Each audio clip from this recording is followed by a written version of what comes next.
चाहे मस्जिद बनाया हो, केवल ऊपर के ढांचे में चेंज किया है, नीचे का ढांचा आज भी बौद्ध स्तूप के तौर पर मौजूद है। ज्ञान व्यापी मस्जिद यह ज्ञान व्यापी मस्जिद नहीं है, बल्कि यह आनंद वन है। और 11वीं शताब्दी में गोविंद चंद्र गढ़वाल राजा हुआ था, जो क्षत्रिय बौद्ध राजा था, और उसी के खानदान में जयचंद्र राजा हुआ था, जो कन्नौज का महान राजा था, जिन्होंने बौद्ध धर्म को आश्रय दिया और बुद्धिज्म को बचाने का प्रयास किया। गोविंद चंद्र का मंत्री था लक्ष्मीधर भट्ट, और लक्ष्मीधर भट्ट ने एक संस्कृत निबंध लिखा हुआ है, उसके निबंध में भी उस मंदिर का जिक्र नहीं मिलता। इसका अर्थ यह है कि 12वीं शताब्दी तक वहां कोई मंदिर होने का सबूत नहीं मिलता, बल्कि और एक संस्कृत काव्य मिला है। एक ब्राह्मण ने लिखा हुआ है कि जो मंदिर है वहां वेश्याओं की बस्ती उसने खोली थी। ये जो ब्राह्मण आज डंका पीट रहे, ब्राह्मणवाद का डंका पीट रहे हैं, उन्होंने संस्कृत काव्य में लिखकर रखा, उस ब्राह्मण का नाम उपलब्ध है, वो काव्य भी उपलब्ध है कि अगर बनारस के मंदिर में अगर जाना है तो वेश्याओं को मिलकर जाना पड़ता था, और बाद में उसने हिजड़े और वेश्याओं को उस मंदिर में प्रवेश दिलाया। तो जो दुराचारी लोग थे, जो नीतिमत्ता को न मानने वाले लोग थे, उन्होंने 12वीं शताब्दी के बाद उसके ऊपर कब्जा किया। साथियों, मथुरा में वो जो बनारस सिटी है, बनारस सिटी के अंदर ही आप थोड़े दूर अंतर पर 1.5-2 किलोमीटर अंतर पर और एक मस्जिद है, और वो भी विवादित है। चर्चा ब्राह्मण लोग केवल ज्ञानव्यापी मस्जिद की कर रहे हैं, वहां 2 चीजें विवादित है।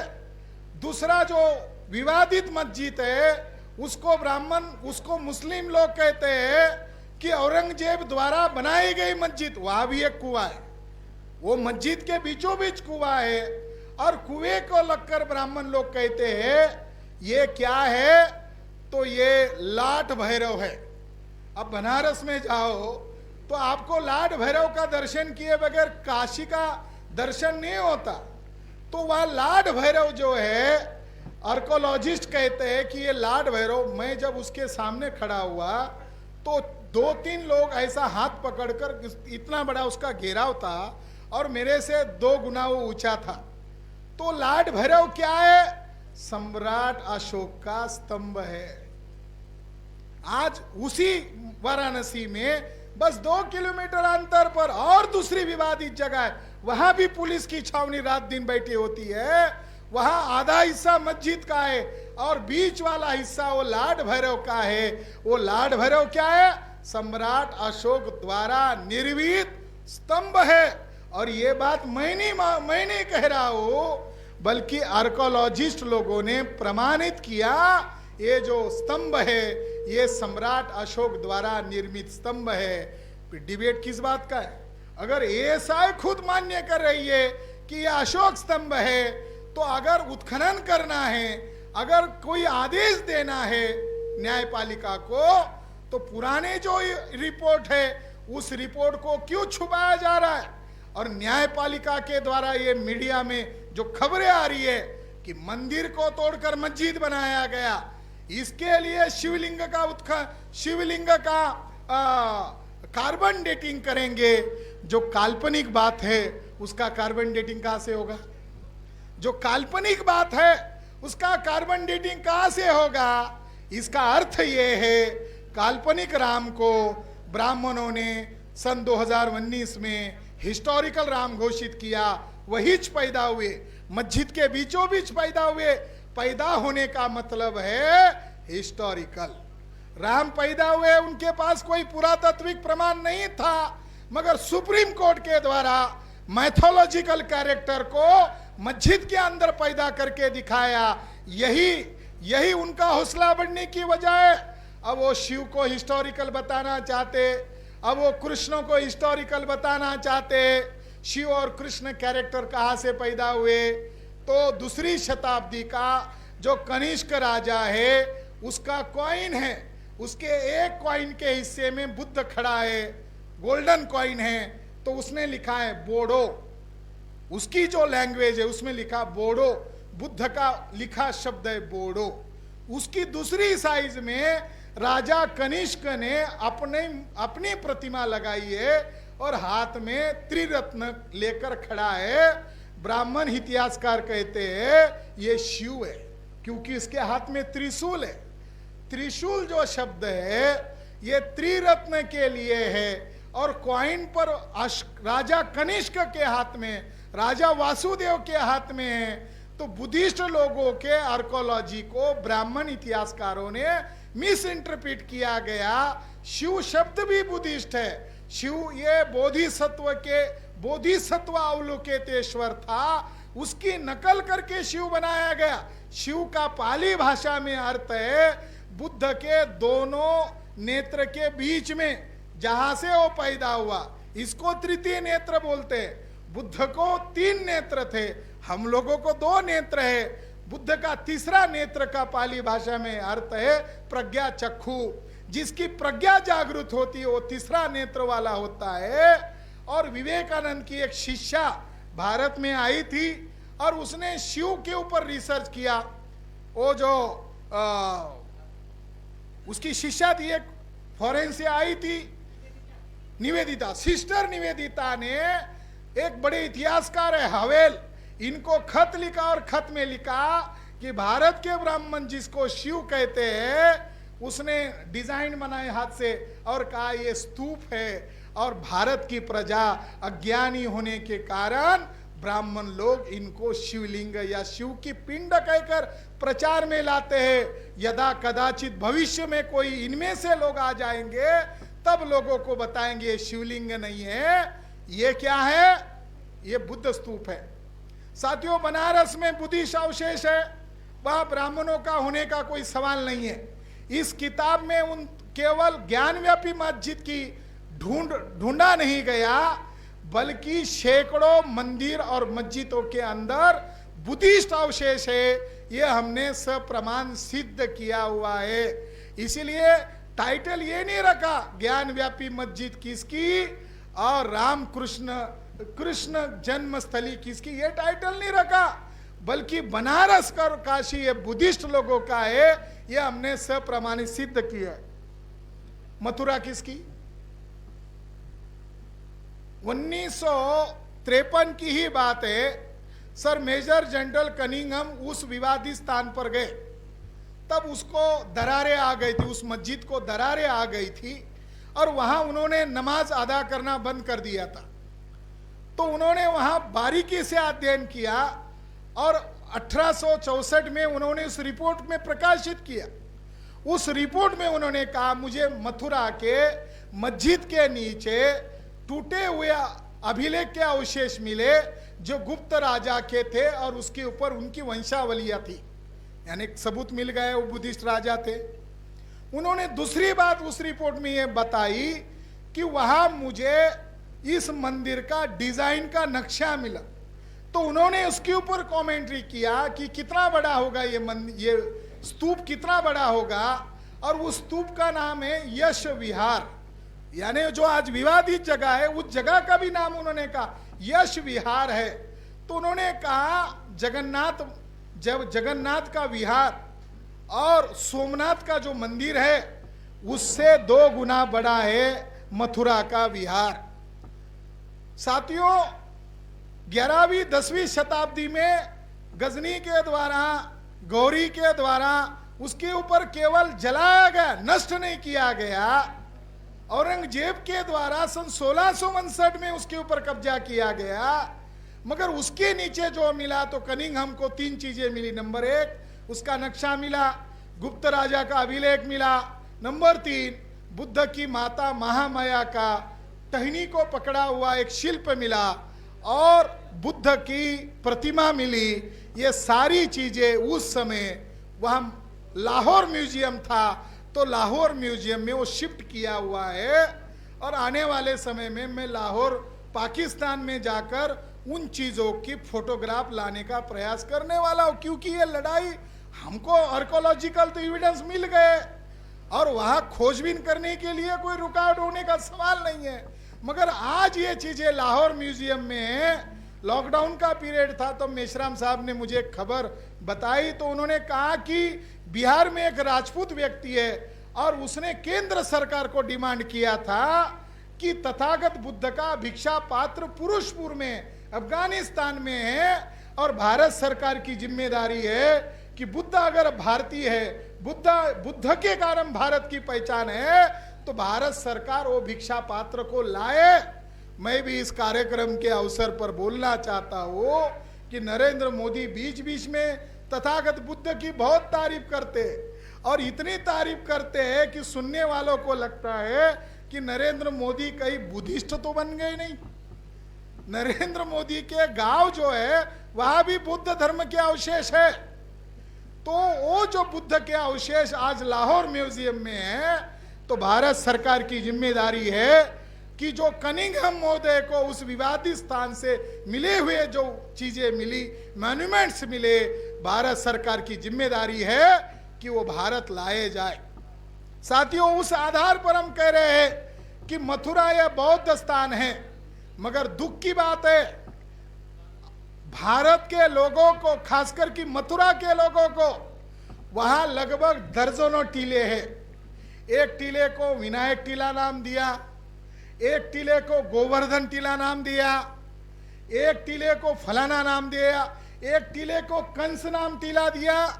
कनिंघम महोदय कहते हैं कि मैंने उस विवादित मस्जिद के नीचे बौद्ध अवशेष ढूंढ लिए, मगर उसने रिपोर्ट में लिखा, उसको भी बहुत जल्दबाजी थी, उसी के कारण बुद्ध का इतिहास ढूंढा गया। उसने रिपोर्ट में लिखा, बुद्ध के प्रमुख 7 शिष्यों के यहाँ 7 बड़े बड़े स्तूप है, जिसके ऊपर ब्राह्मणों ने ब्राह्मणी देवताओं के नाम पर आज कब्जा किया हुआ है, और जल्द से जल्द ब्रिटिश सरकार अगर इसका उत्खनन करेगी तो भारत का वास्तविक इतिहास सामने आएगा। क्या है मथुरा में? सम्राट अशोक मौर्य के गुरु उपगुप्त महाथेरो, उनका स्तूप है।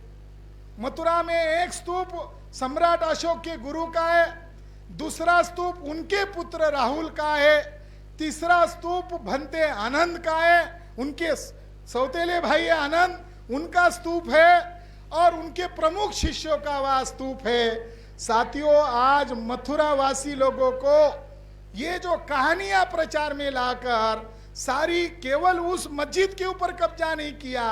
आज की खबर है, सुप्रीम हाई कोर्ट ने जितने भी मुकदमे वो अपने हवाले ले लिए और हाई कोर्ट ने ऐलान किया कि कृष्ण जन्मभूमि का फैसला हम देंगे।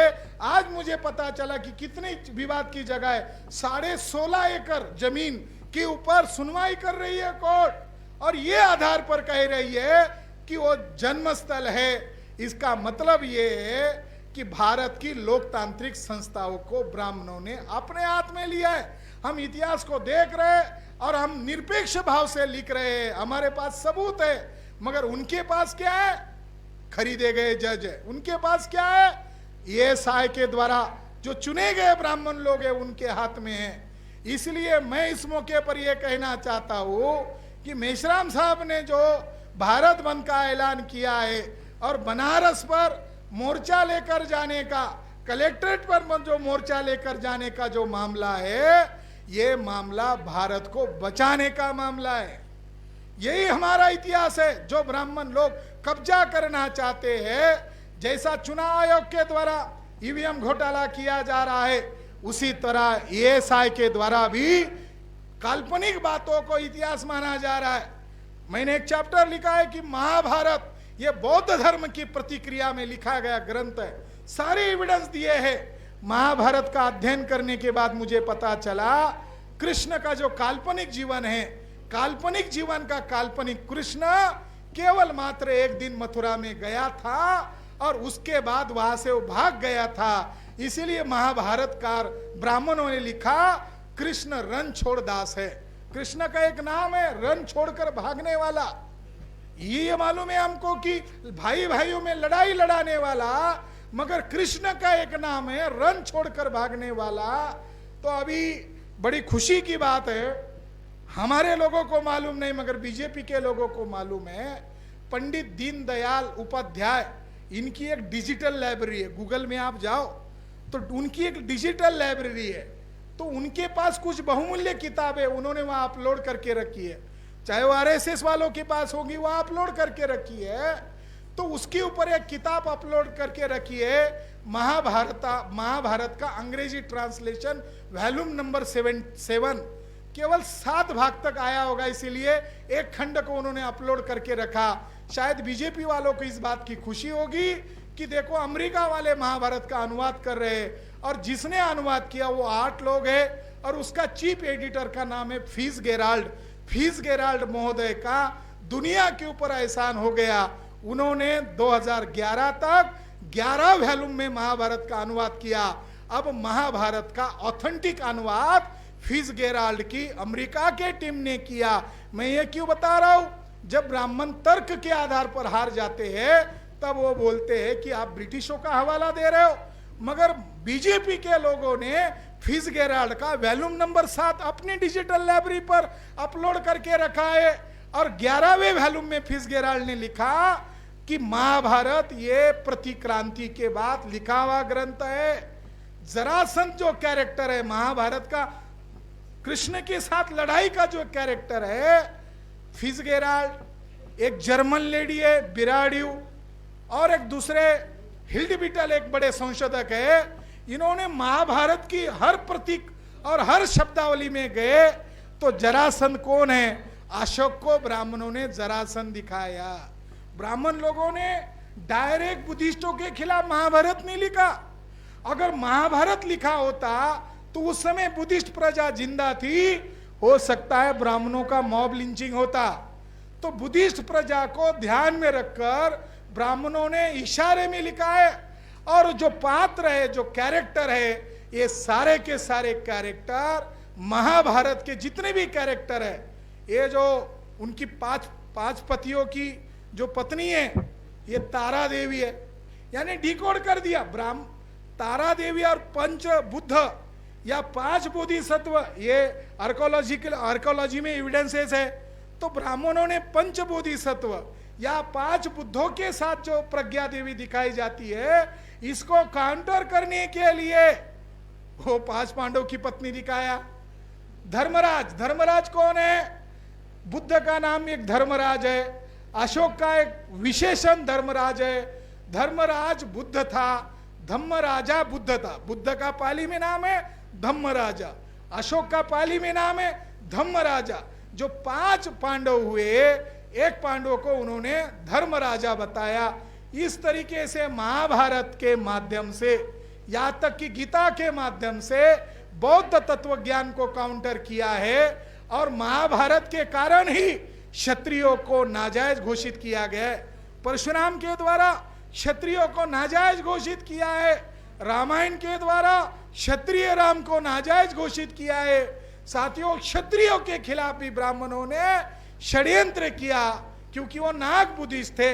मैं अंत में यही बात कहकर मेरी बात को खत्म करना चाहता हूं कि अगर काशी भी बुद्धिस्ट का है, बनारस भी बुद्धिस्ट का है, मथुरा भी बुद्धिस्ट का है, अयोध्या भी बुद्धिस्ट का है, मेरा सवाल है ब्राह्मणों को, अगर आप इस पर कब्जा करना चाहते हैं तो हमारे साथ डिबेट में उतरना होगा, हमको पहले हराना होगा।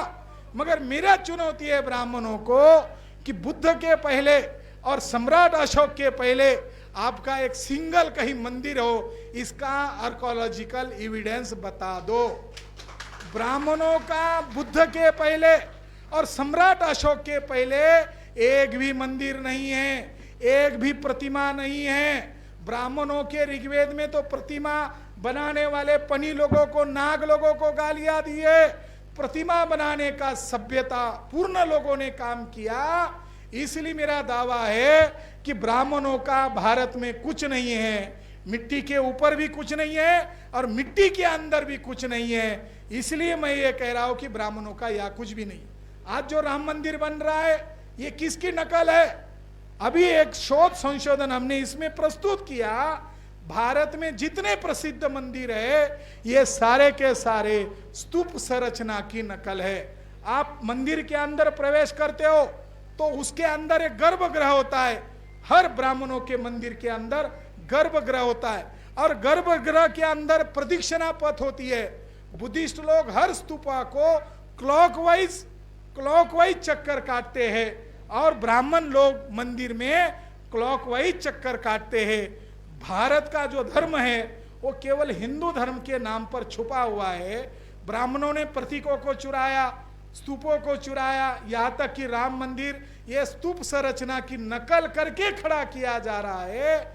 इसलिए ब्राह्मणवाद को नंगा करना जरूरी है। आज ये किताब प्रकाशित हो गया है, इसके एक एक मुद्दे पर आकर मैं लाइव चर्चा करूंगा।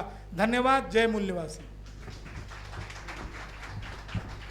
बहुत बहुत धन्यवाद माननीय प्रोफेसर डॉक्टर विलास खराज साहब, डायरेक्टर डॉक्टर